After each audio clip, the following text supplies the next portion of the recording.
So I guess we start off with good afternoon. Um, Thank you for joining Tompkins, and as we continue our virtual series, and our series today is Adulting 101, Finances in a Nutshell, where we'll be discussing a bit about um, budgeting, credit, and mobile cash apps. A few housekeeping items before we get started. We will be recording today's session for those signed up but could not join us today. You do have the ability to turn off your video, although those lines, we will be muting everyone. We will be sharing a screen. If you would like to rearrange your view, there's a layout button on your screen. We do ask that you drop your questions for our panelists in the chat. I will be monitoring the chat, and when and if time permits, we will address the questions during the presentation or reserve them for the last 15 minutes or so of our time together. With that said, let's begin. I already started the recording.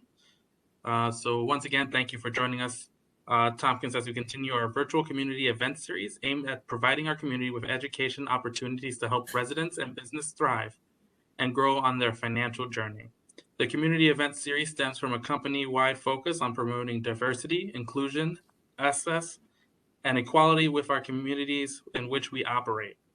Our Central New York social justice team has a partner with field experts across our services and footprint to deliver these sessions. Previous sessions in this monthly series include small business loan education, home buyers seminars, retirement planning, and insurance education. Future topics will include avoiding fraud and scams, investments, and banking for young adults. We invite you to join our future sessions as well by visiting www.tompkinstrust.com for more information on future sessions and to view recordings of past sessions. I would like to start by introducing myself. My name is Brandon Febles. I'm an assistant branch manager in Dryden. Been working for the company for 3.5 years, and I'm super excited to be here today. I'm also going to introduce Emily Tuja, who is a credit analyst with us at Tompkins Trust Company, Thomas Cannon, who's assistant branch manager of Plaza Branch, and Caitlin Gordon, who is a universal banker with the Cortland branch. And as we move on today, things we will be reviewing. Again, we'll be talking a bit about budgeting, a bit about credit, and a bit about mobile applications. And with this, I pass it off to Emily.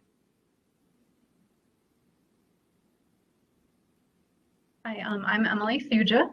I'm really excited to be here today, and I am thrilled to have such a great turnout. My topic, like Brandon said, is budgeting, which is something that I'm really passionate about. And that's because there was a time in my life before I worked. Oh, you got to, can you back up? Thank you. My topic is budgeting, which is something I'm really passionate about.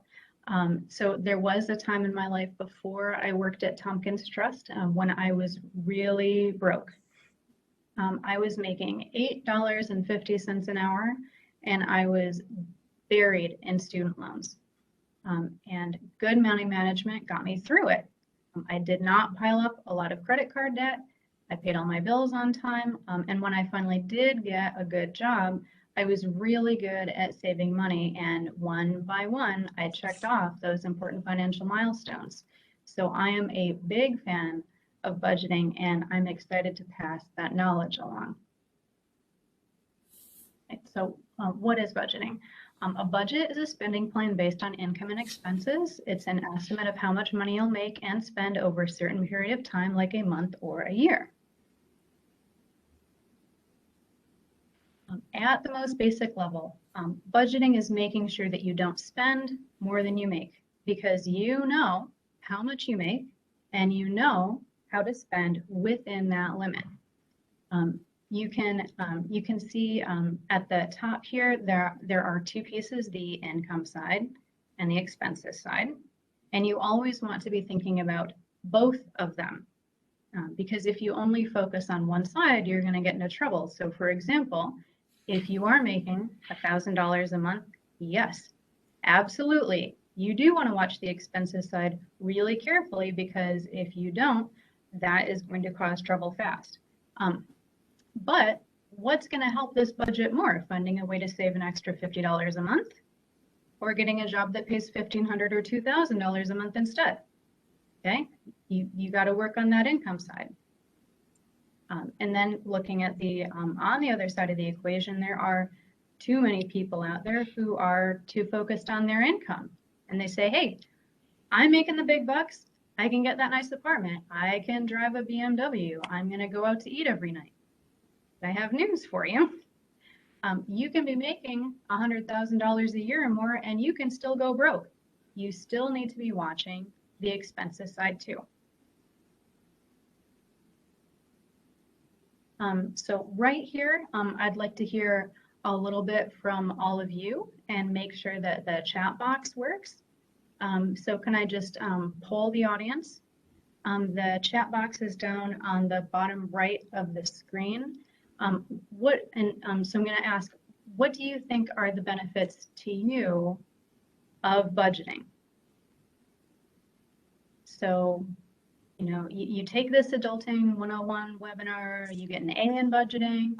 What are some of the good things that lets you have in your life?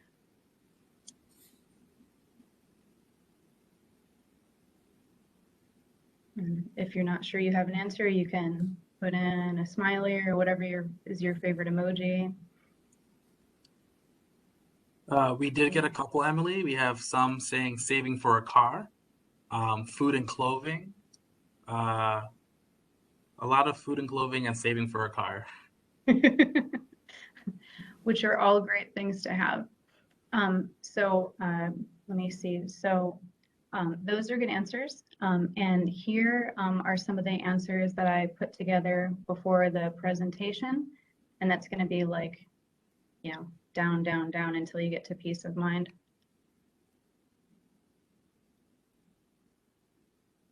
Okay.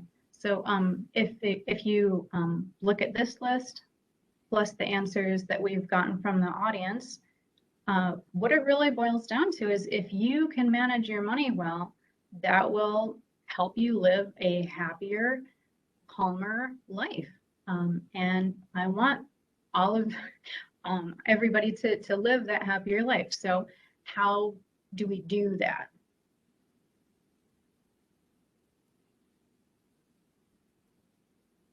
We can go to the next year. So I think a lot of people are intimidated by the thought of a budget.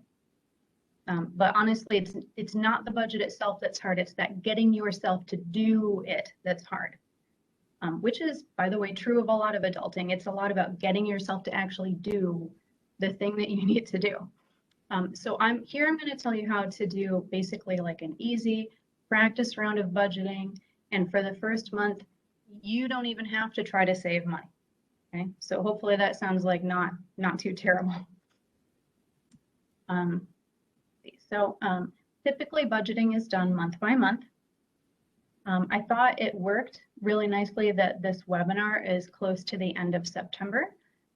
So before the end of this month, first you predict your income and your expenses for the month of October. So what's your best guess of how much money you'll make, however it is that you make money, and what's your best guess for how much you're going to spend in different categories like food, your phone bill, gifts, gas if you buy gas, fun, or whatever other kinds of things you tend to spend money on.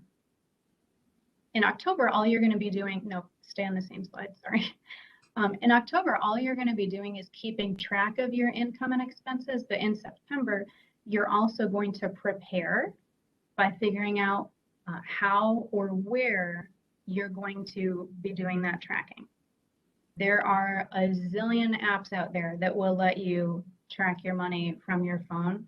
So you might want to research which one of those you like the best, and then get that set up before October. Or if you're more of a pen and paper kind of person, you find the notebook that you like and you get it organized so that you are ready to go day one in October. But how should you organize those expenses? And this is going to depend a lot on your specific situation. So here's a couple examples. I'm trying to forward in my own slide here. There we go. Okay. So here are a couple estimates. It's really going to depend on your own circumstances, so you have to choose the categories that are going to make the most sense for you.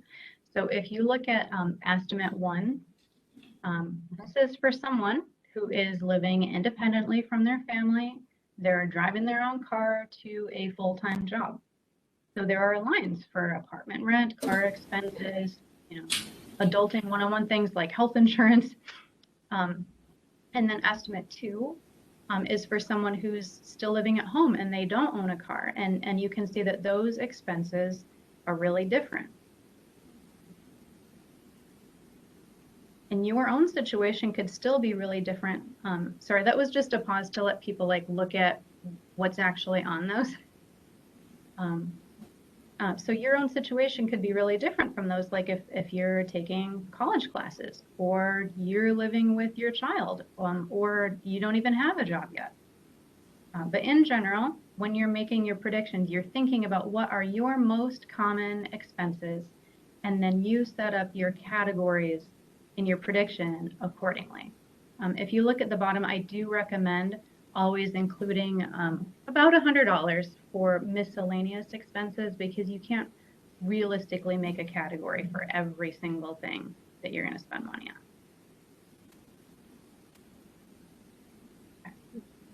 on. So then in October, you're not going to try to do anything different with your money. All you're going to do is make sure that if you make it or you spend it, you make a note of it in that app, in your notebook, however you've decided to do your tracking. And you do that for 4 weeks, October 1 through 28. And then the end of October, very conveniently, is a weekend, and you use that weekend to add everything up and check whether you were right in your predictions. It is normal to find out that you made less money than you thought and that you spent more money than you predicted. But go ahead, total everything up, take stock. Okay, don't be too hard on yourself either. So did you make more money than you spent, or was it the other way around? And now that you've seen what your normal looks like, you decide what you'd like to do differently next month so you can save a certain amount of money.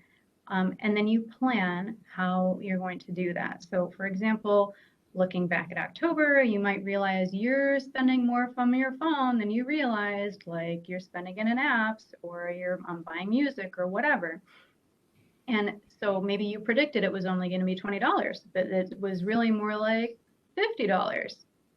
And if you decide $50 is too much, you give yourself a budget of, say, $30 for November. And November then is the month that you're actually going to try to change some of your spending habits in order to hit the savings target, the realistic savings target that you set for yourself. And then in November, you track your income, you track your expenses day by day, and then hopefully at the end of November, you have successfully completed a month of budgeting and hit your savings target. Okay, so important question, what are you saving for? There are lots of answers to this question, and some of that's going to depend on who you are. You might want to save for college, or for a car, like that was some of the answers in the chat. You might even want to be really responsible and start saving for retirement early in your life, and kudos for that. I highly recommend it. And we're going to have a future webinar on it.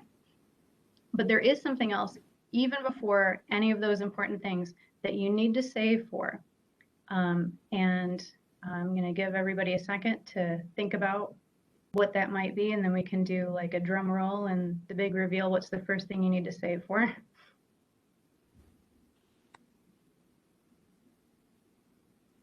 And Brandon, whatever you think. Yeah. Okay. Rainy day fund. Repeat after me. You need to save for a rainy day fund. If you haven't heard of a rainy day fund before, then I, Emily Thuja, am going to introduce you. Rainy day fund, this is the Adulting 101 class. Adulting 101 class, this is the rainy day fund. Some people call it an emergency fund. I always called it a cushion. A rainy day fund is a cushion of money that you save for yourself just in case. It is there for big, unexpected, necessary expenses, like a trip to the ER, or your car broke down, or your job hours just got cut. My personal story is that in that time of my life, when I was making next to nothing and I had all that student debt, I got the only speeding ticket I've ever gotten in my life. $200. That was my rent payment. That was my grocery money. That was my student loan payment. Maybe I would have had to figure out a way to put the $200 on a credit card at 18% interest, and then see that balloon to 500 before I can pay it down. But none of those things are what happened, because I had a rainy day fund and I paid the ticket from the rainy day fund. So if you take one thing away from this budgeting presentation today, it is that you need to have a rainy day fund. So if you save up a rainy day fund of $500 to $1,000 and you don't touch it for a whole year, go ahead and give yourself an A in Adulting 101. Say, I passed that class with flying colors. And by the way, that not touching it part is key. So when your roommate says, you've got $1,000 saved up, let's go get a smart TV for the apartment, you say, no, I need that money to keep us from getting evicted next year. But I'm so good at budgeting, it's only going to take me a couple more months to save up some more money. And if I teach you how to budget, we can get it even sooner than that. You see what I did there? Right now, your roommate can pay the rent. You're welcome.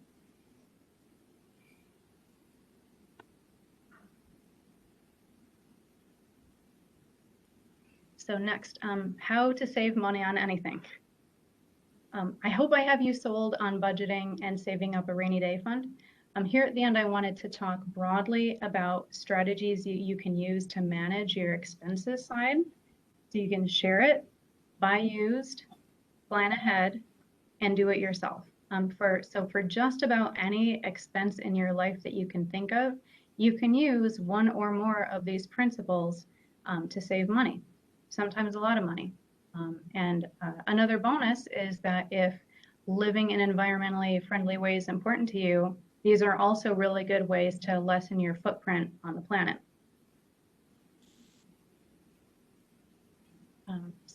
In the time here that we have left, I'm not sure how much time we actually have. If there are any of these kinds of expenses that you'd like to hear more on how you can put those 4 strategies into real life use, please go ahead and put it in the chat. Or if you have other questions from budgeting that you'd like to bring up and have me talk about more here, I can.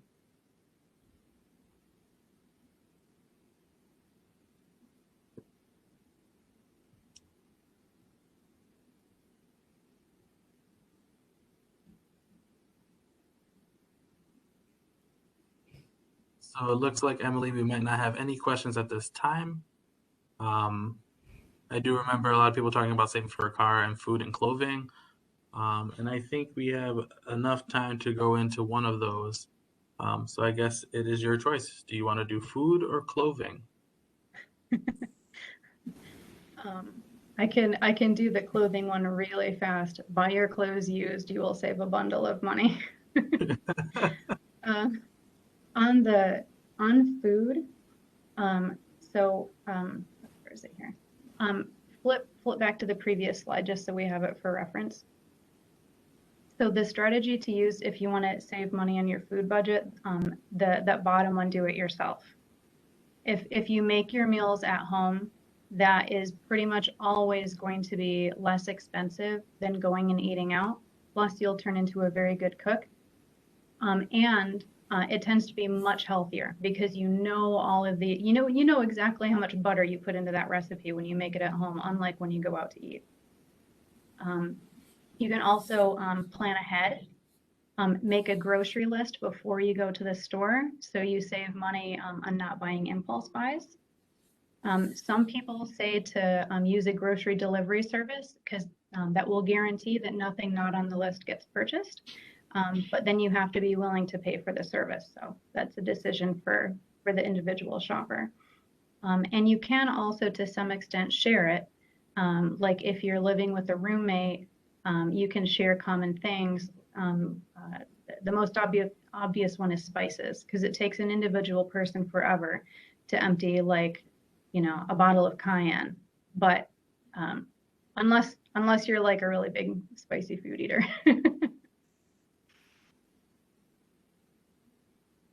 All right. Do we have any more questions from our people watching at home?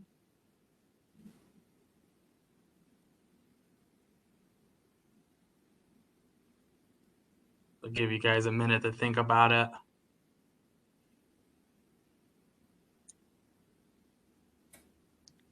Nancy, do you want me to hit your question?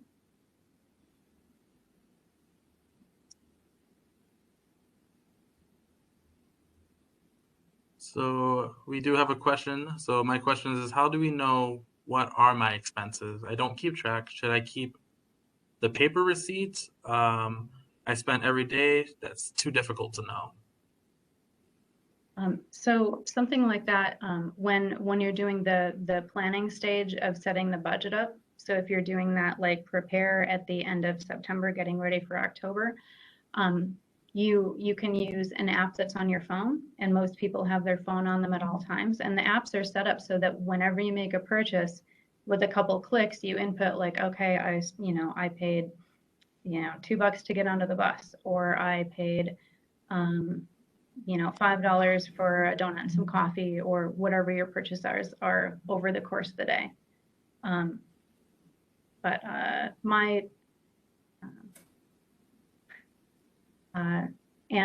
guess another thing is, if you're doing something like, if you made a trip to Walmart and you bought some groceries, but also some stuff for the house, you could itemize that, but you could also just do yourself a favor and just put them only under one or the other category, and not have to itemize.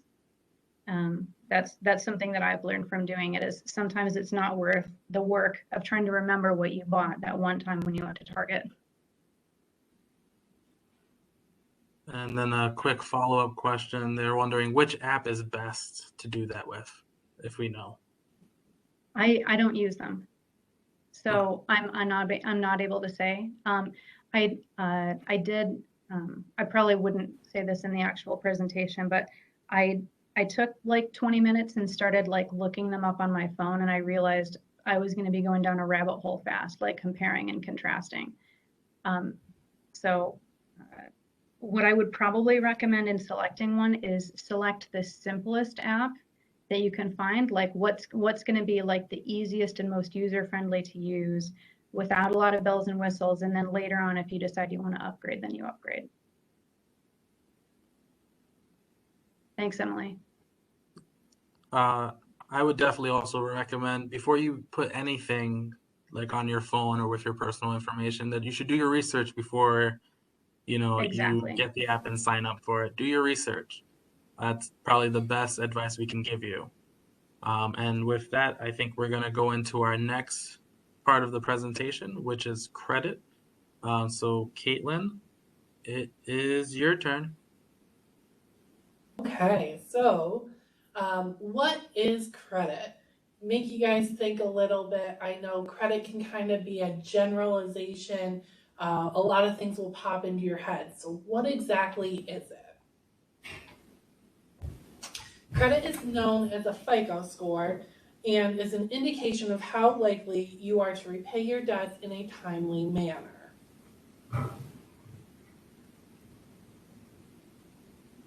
So why is it important? Banks evaluate and use it to make lending decisions. A high credit score can mean lower interest rates on your loans.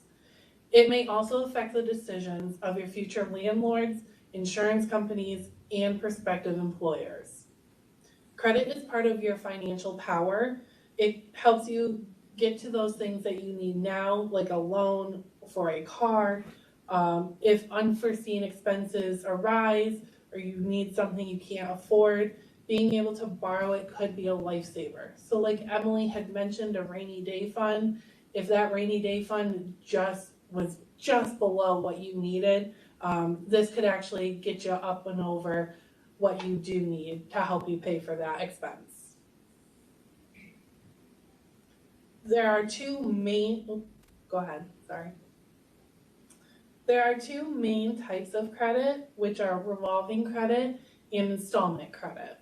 Installment credit shows that you can pay back borrowed money consistently over time. Meanwhile, revolving credit shows that you can take out varying amounts of money every month and manage your personal cash flow to pay it back. Let's take a deeper look into these two types.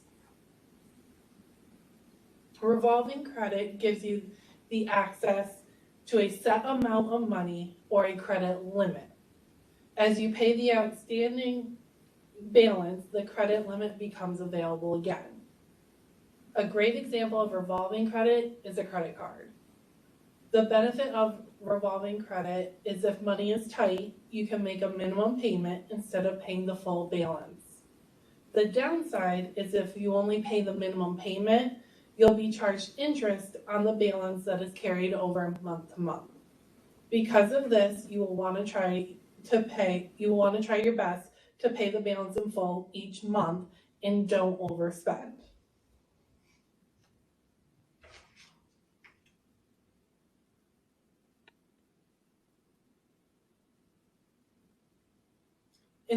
Next is installment credit.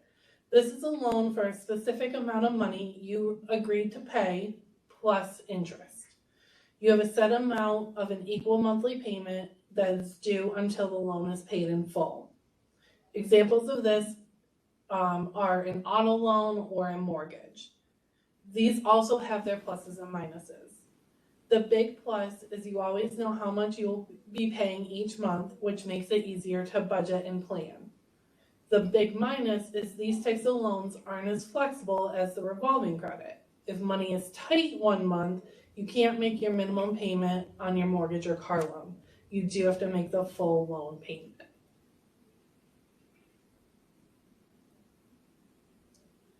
So now that we've gone over the types of credit, what is a credit score?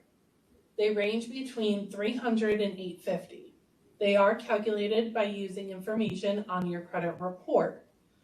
Your payment history is whether you have made your payments on time or not.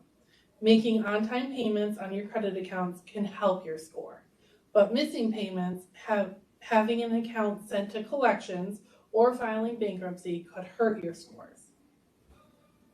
Your credit usage is how many of your accounts have balances and how much you owe on each of them.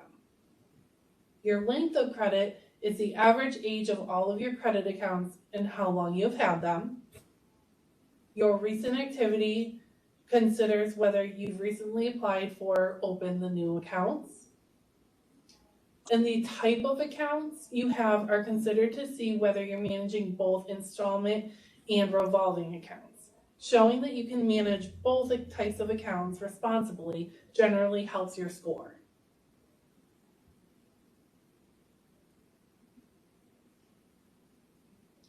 As you can see, there are ranges for a credit score. Generally, a credit score of 700 or above is considered good. A score of 800 or above is considered to be excellent, but most consumers have credit scores that fall between 600 and 750.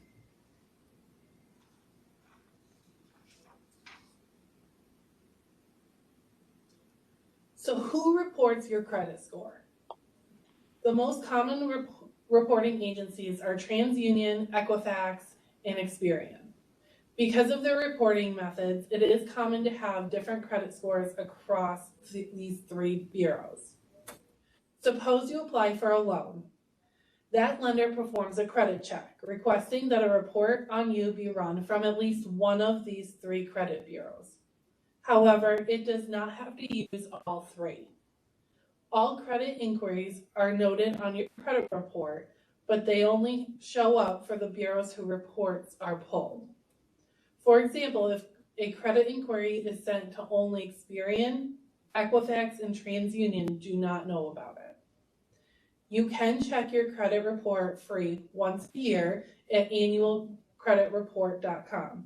This will give you a listing of your current and closed credit accounts.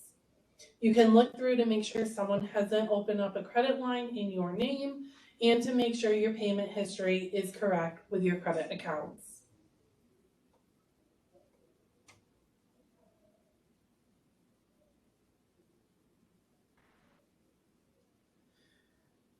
So how do you go about starting to build credit?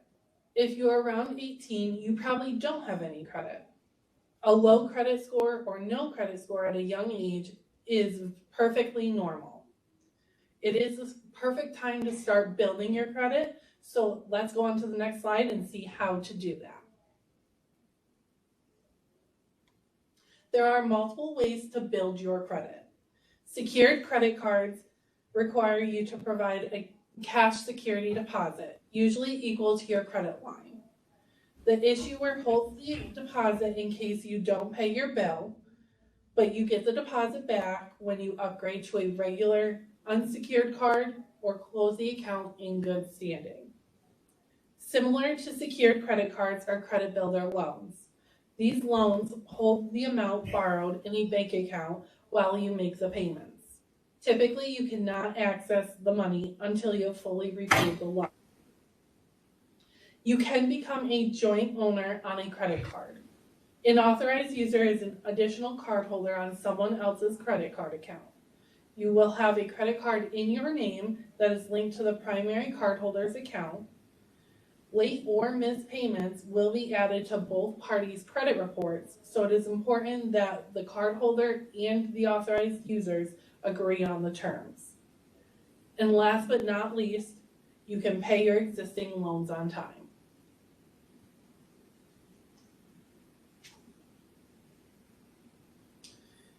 Insufficient credit history means you simply don't have enough data in your history to generate a credit score.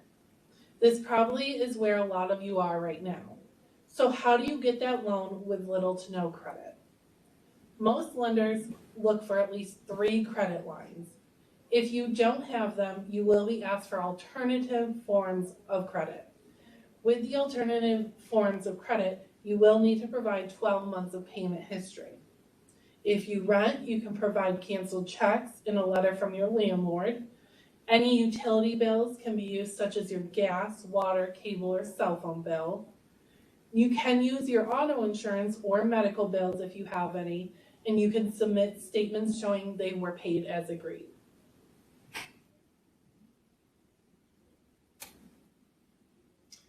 As eager as some of you are probably to go out and apply for credit cards and loans now, having your credit pulled multiple times in a short period of time actually hurts your credit.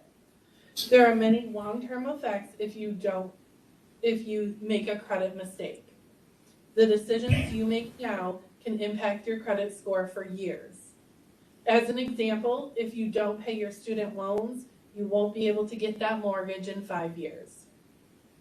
That's where taking Emily's information on budgeting will help so you don't overextend your finances, which can hinder your credit.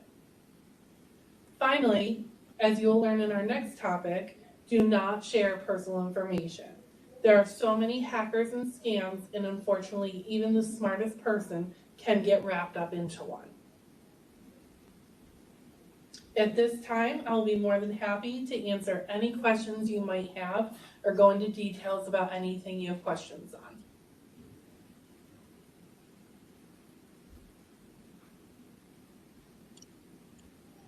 on. We did have a question on how do you get credit, but I think we went over, but I think maybe we should touch on it a little bit again, if you don't mind. Sure. Yeah, so how do you get credit?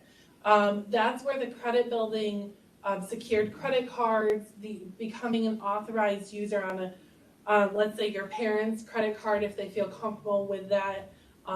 You've got the secured loan builders and just paying your loans on time. So that's where those big ones, I know at Tompkins Trust, we offer the secured credit card. The minimum is $300. So you could ultimately have a $300 credit card, and that would give you the spending limit of $300, and it would help build your credit. So we have a lot of young people that will apply for that, and after the first year or so, they actually can get bumped up into an unsecured credit card, get their $300 back, and they've made it very easy to know how to pay. They have to pay their credit card every month, so they've realized how to pay, and they've gotten a credit card to build their credit.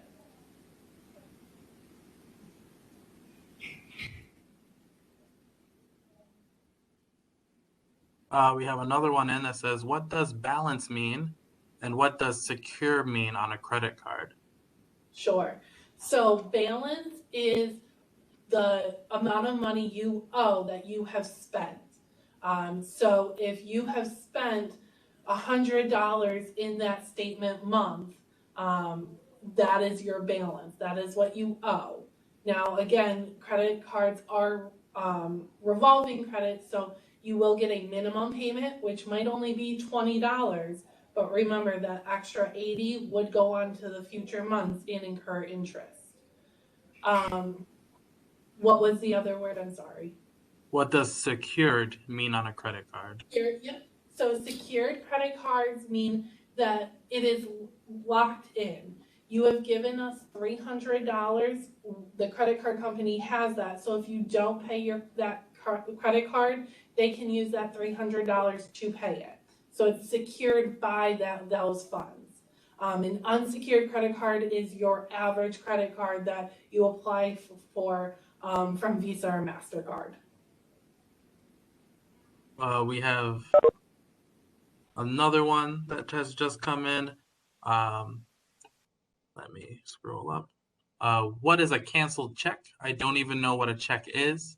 I think that's the thing my grandma puts in her birthday card every year. That is, yes. A canceled check is a check that has gone through the system. So you have submitted that check to, let's say, pay your credit card. When you get your statement, you can get a copy of that canceled check, which will show the stamp that the credit card payment company used to make your payment. So it is actually a sort of receipt in a sense. Are there any other questions?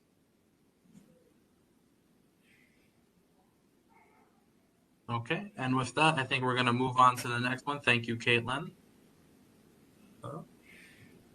So our next section is what are mobile payment apps? This will be done by Thomas Cannon, again, the assistant manager at Plaza Branch. So take it away, Tom. Hey everybody, I'm Thomas Cannon. Today I'm going to be talking about mobile payment apps. Sometimes they're called cash apps, or they're just sometimes called digital wallets. So I'm going to talk a little bit about that. The next slide.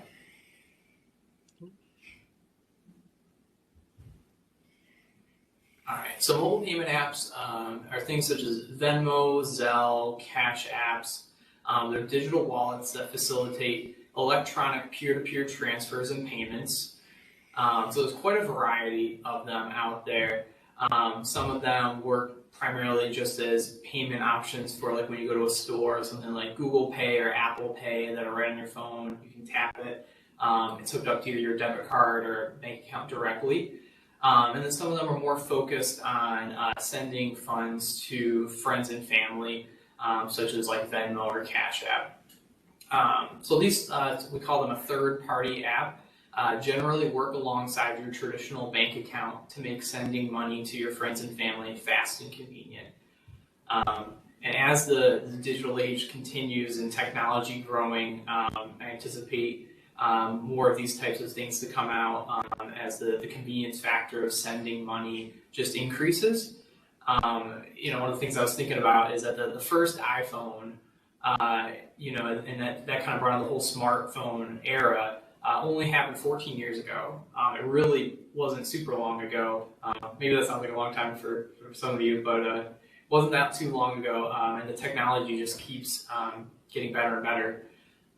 So these payment services and apps let you send money to people without having to write a check, which who knows what a check is anyway, swipe a card, or hand them cash.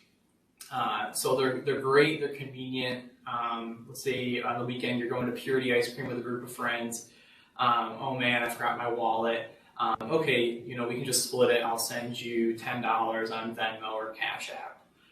Super great, super convenient. But with all things that are convenient, there's extra responsibility and safeguards that we have to go about. All right. So mobile payment app fraud. So this is just some statistics from the FTC, which stands for the Federal Trade Commission, who works to kind of protect consumers out in the world. So there was a record number high of fraud reported to the Federal Trade Commission in 2020, totaling 720,743 cases. It was reported that a total of $87 million were lost in 2020 due to payment app fraud and scams. That's a lot of money. Typically when you think of scams, oftentimes I don't necessarily think about, the younger generations who are so tech savvy. We've been using smartphones since we could walk. You kind of think of more, your grandmother getting a phone call from, who knows what, saying they committed a crime or something, they need to send them gift cards, or, that's usually what kind of comes to my mind. But this statistic was actually quite interesting. I didn't realize, it says there that younger people reported losing money to fraud more often than older people. And the median loss for ages 19 and under was $180, and for ages 20 to 29 was $324. And I don't know about you guys, but I don't have $180 or $320 sitting around to just give away to a fraudster. And some that can be very devastating. It can mess with your budget. When you have mortgage payments or credit card payments, you need that funds. What are some things that we can do to prevent fraud? And I'm going to kind of go over some of the different types of fraud that we see. One of the common things that can happen is that you misspell someone's Cash App handle or username. So many of you, I'm sure, have used these types of apps. You'll just look up your friend's username. It's probably not the real name. Have a combination of letters, numbers in it. And sometimes, if you misspell it, you might get another user who's legitimately their account. You send them the funds and they didn't make it to your friend. And the catch with this is that the receiver is not required to return the funds. And it's not considered an unauthorized transaction. So one of the common themes we're going to see throughout this is that with these cash apps, because they make funds available so quickly and because it's so easy to send, there's not the same fraud protection on these types of transactions that you might typically have with like a credit card, but in this case, since you typed in that person's name, you authorize that transaction to go to them. It just didn't go to who you thought it would. So sometimes scammers might emulate someone's handle to get you to accidentally send money to the wrong user. It might look just like your friend's username, but instead of the letter O, it might be a 0, or something that looks very, very similar. So you might accidentally send the wrong person money. Another common type of fraud that we see with cash apps are cash flipping or giveaway scams. I'll show you an example of that here in a minute. Another common one is overpayment scams when selling something online. So let's say you're selling your Pokemon card collection on Craigslist or something like that. And oftentimes fraudsters will use checks. And since checks aren't quite as common nowadays, they hope that people don't necessarily know the ins and outs of them to scam other people. So they'll send you a check for, let's say, $500, when you're only selling something for $100. You receive this check, you're like, wow, this is $400 more than what it should have been. You talk to this person, they're like, oh my goodness, I sent you the wrong amount. When you deposit that, tomorrow, can you send me through Venmo or PayPal that extra $400? And so you deposit it, you'd see it's available in your account the next business day. So you're like, okay, good to go. You send them the $400, and then the check comes back a few days later as bad. And we're going to talk a little bit later about the difference between available funds and collected funds in your bank account. And another common scam is romance scams. Someone pretends to be someone who they aren't. I don't know if you guys seen the MTV show Catfish, or something like that, where it's somebody completely different who is trying to play on your emotions, might try to get you to send them money so that you can visit them or something like that, and it's all just a ruse to get your money. And it's unfortunate, but there are some people out there. So, all right, let's go to the next slide. So here's an example of one of those cash flipping scams. It might seem silly, but unfortunately there's a lot of fraud that occurs this way. Elon Musk, one of the richest people in the world, this is a fake tweet. This isn't actually Elon Musk's account. Feeling great, doubling all payments set to my Bitcoin address. You send $1,000, I'll send back $2,000. Only doing this for the next 30 minutes. On its face, it might seem silly. But one of the things you'll notice in there is that it says it's only for the next 30 minutes. So if you're in a situation maybe where you're really short on cash and you need cash, they get you going in terms of, oh my goodness, I have to act fast. This guy's a billionaire. Maybe he's just doing this as goodwill.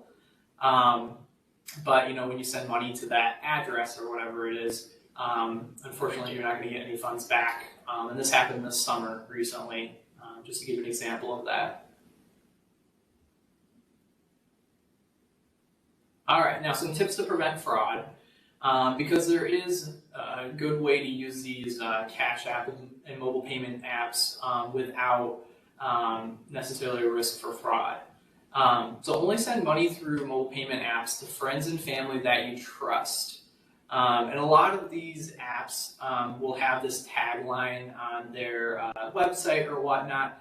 Really, these types of things should only be used with family or friends. We wouldn't recommend using these for really buying and selling things online because it can be very risky. So always use caution when sending money. So rather than typing in their username or handle, oftentimes they'll have like a QR code that you can scan that your friend might have on their phone if you're there with them in person, or have your friend send you a request to your handle so you can avoid any typos or any similar accounts like that. And then knowing the difference between your available and collected balance in your bank account. So when somebody gives you a check for payment, and that check is not drawn off of your bank, it takes a couple business days for that check to clear in the system so that your bank where you deposited it at knows that the funds are actually good. Because sometimes people will create fake checks with fake account numbers, and then when that check goes to clear, it's not actually in your bank account. It pulls right back out. But because of certain federal regulations, oftentimes banks have to make those funds available the next business day. But if a check's bad, it might not come back for 3 to 5 business days. So that's when the scammers try to get you to send the money where it shows is available in your account, and you might not necessarily have known the difference. That's why we always recommend, if you're not sure of the source of a check, wait 5 business days to see if it's going to bounce or not. Or call up your bank if you have any questions about that, because we'd rather you call us anytime. Just use that extra step of caution, just so that you're not at risk of any type of fraud or scam. And take a step back and ask yourself the question, does this make sense? If I'm selling something for $100, why is somebody giving me a check for $500? And I ask myself that a lot in life, because unfortunately there are a lot of people out there that are trying to scam others. Okay.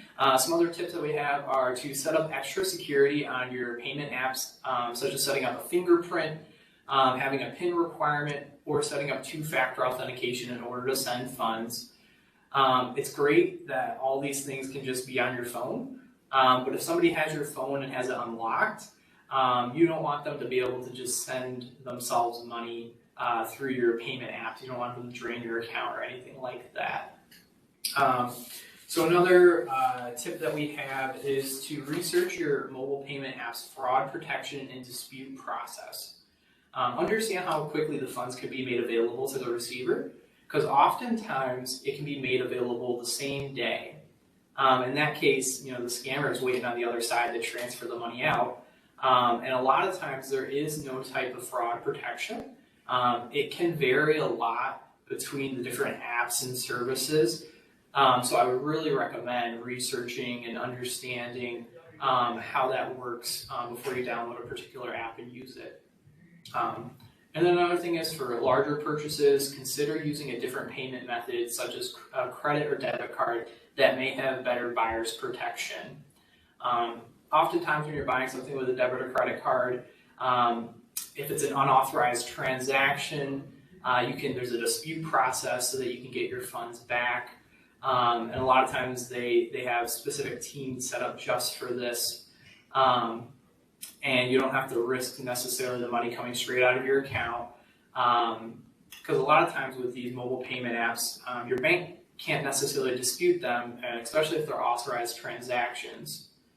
So always do your research on that. Just like Emily did in terms of the apps to use for budgeting, definitely do your research before downloading anything, because there's a lot of options out there. Alrighty, so that's kind of all the content that I have for that. Is there any questions that you guys might have in regards to Cash Apps?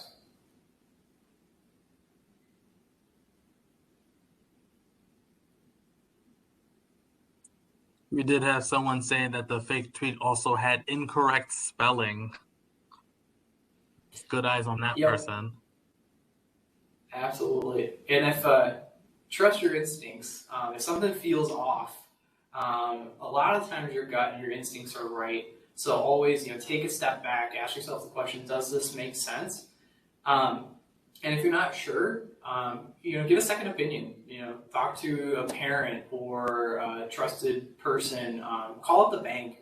We see so many different types of scams all the time, across a variety of different age groups. Some of it's Cash App scams, some of it's check scams. So we kind of have a good idea of what we're seeing. So if you're ever in doubt, feel free to give us a call. We're always glad to help in what way we can. One of the questions we've gotten are, what are the best payment apps for avoiding fraud?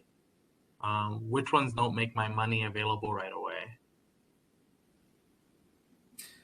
So that's gonna vary a lot. Certain apps like Venmo, typically it takes 1 to 2 business days to send the money if you're doing it the free way.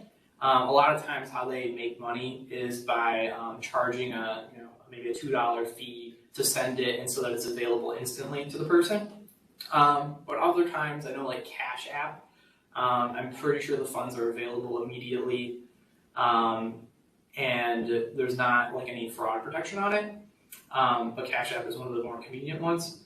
So that's why I say it really depends. I personally don't use Cash Apps on the regular. My wife does a little bit.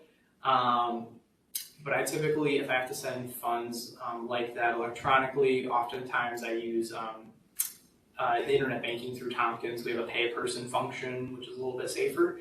And I know a lot of banks have that type of thing too. A lot of banks are paired with Zelle, and sometimes that works specifically through their internet banking. But that's why I say do your research, because there's a lot of differences between them all. One more question. What do you think about Venmo debit cards? MO debit cards? Venmo. Oh, like using it as like a bank account and having a debit card associated with it? I think that's what you're referring to. Yeah. So I don't have any personal experience with that. So I definitely look up any types of fees that they might have involved with that, as well as any fraud protection services that they may have. Because I'm not too familiar with it specifically, I wouldn't want to give any incorrect information, so I'm not sure on that. Okay, I think that's what we have for questions right now. So I hope you guys have enjoyed this Adulting 101 webinar. If you have more questions, you can contact me or anyone who has spoken today or anyone in the Tompkins Trust Company on the branch level. My number is on this contact, but I'm not the only person you can contact. You can always reach out. I will find the person who will be best suited to help you. Again, thank you all for coming today, and I hope that we all learned something. Again, if you have questions, do not be afraid to contact me or anyone else here. We'll all be happy to help you. So I hope you guys have a good rest of your evening. And that is all for today. Thank you.